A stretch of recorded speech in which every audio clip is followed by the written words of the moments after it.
Hello and welcome to Fearless DIY Music. My name is Tristan Lass, and today I want to talk about my vintage 1965 Showman Head.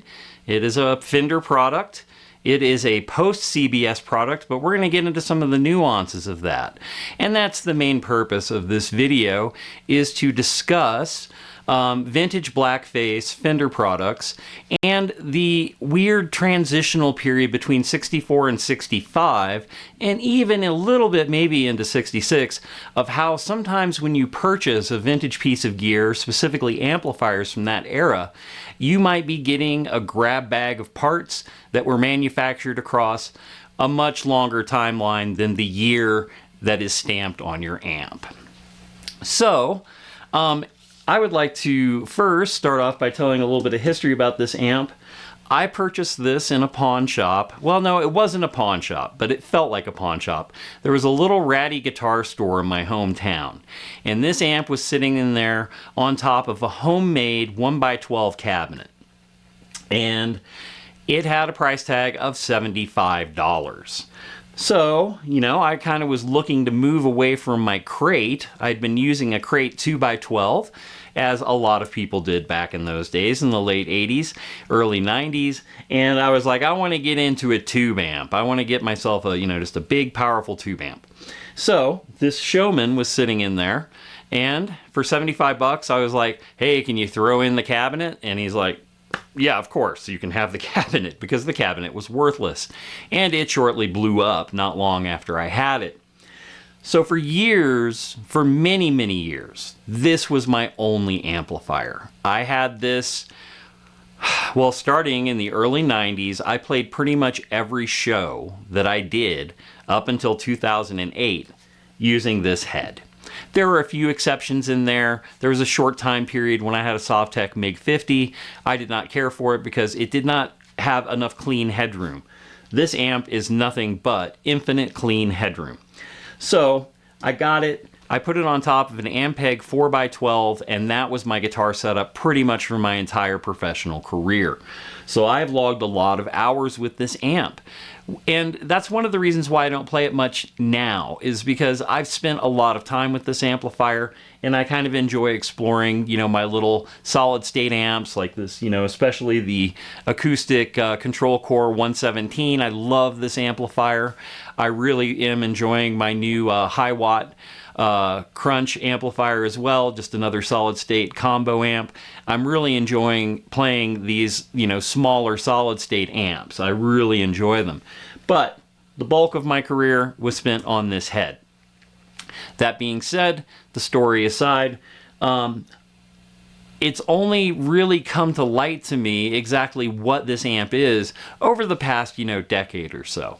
Because as I've repaired it and keep it going, which isn't an ongoing thing when you have a vintage amplifier, I've discovered a few interesting things about this amp that I thought I would share and may help inform people who are either trying to date an amplifier that they currently have from this era or any blackface Fender and wondering, what should you be looking for to, find out what's genuine and what's not. So, on this amplifier, it was officially sold or came off the assembly line in January of 1965. It does, however, have the CBS faceplate on it, where it says Fender Musical Instruments. So that is how you know when it has that on there, Fender Musical Instruments. If Blackface has that on it, then it's going to be a CBS era. It was sold when CBS had acquired the company. Now, here's where things get a little bit more interesting. All the guts of this amplifier are pre-CBS. So, what we have is my transformer was squarely made in the middle of 1964. The chassis itself was also made in 64, and so the final assembly may have happened in January, but the amplifier was made during the pre-CBS era. So, could I pass this off as a pre-CBS amp?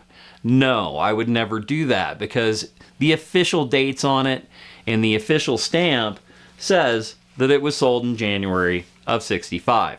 So I would be lying to somebody if I was to try to sell it as a 64, even though the internals are 64. Now, what I can do is I can let somebody know that the internals are all made pre-CBS, but the final assembly, fit and finish, and probably it didn't hit a sales room floor until the middle of 1965. That's my guess. This was probably put together, sat on a shelf, and then was shipped out. The Showman, being the most powerful head that they had at the time, it was their biggest, it was their monster amp, if you will. They sold probably less of these than all the other combos and everything else that they had going on at the time. The Showman to this day is not as highly esteemed as some other Fender amps from this era, because it is just a beast. It is so loud that it doesn't sound great. It doesn't come into its own until you start to crank it. I cannot crank it for this video. I could not crank it over the past, 12 years living in this neighborhood that I live in, because it is quite simply too loud to bear.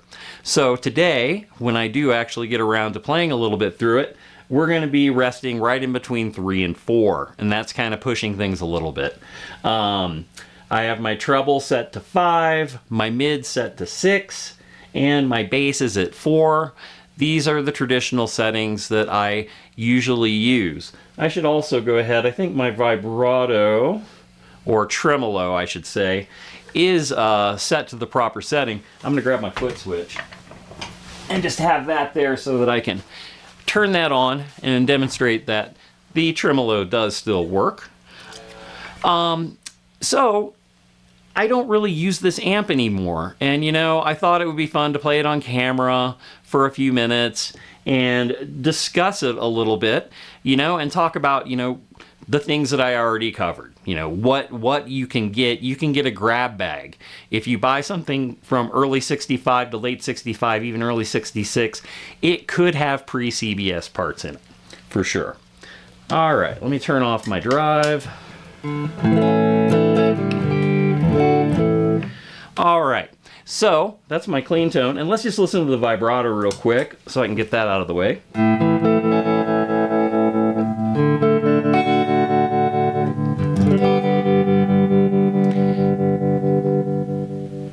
Now that is a tone that I will employ this amplifier for. I don't use tremolo pedals ever, because if I need one for a recording, I will just get this and mic it up and use it just to record tremolo based tracks clean. This amplifier does really shine on its own just as a clean amp. I will probably be using it for certain tracks in my upcoming album just for clean tones. It takes pedals just fine, but I prefer running pedals through solid state at this point. But the beauty of a clean tube amplifier is hard to beat, especially a vintage one like this. Let's go ahead and turn that off. As you can hear,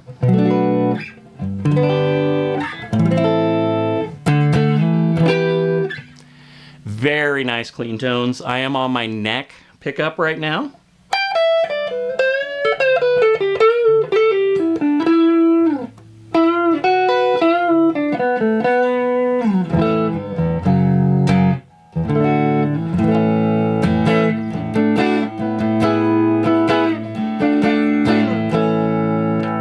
Let's go ahead and do that on the bridge.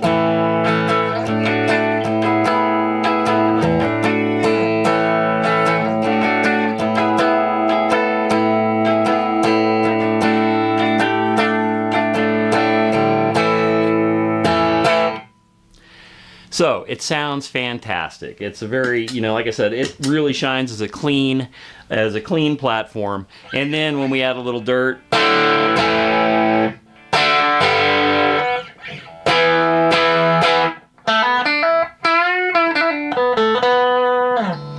so we're on the bridge there. We'll go to the neck.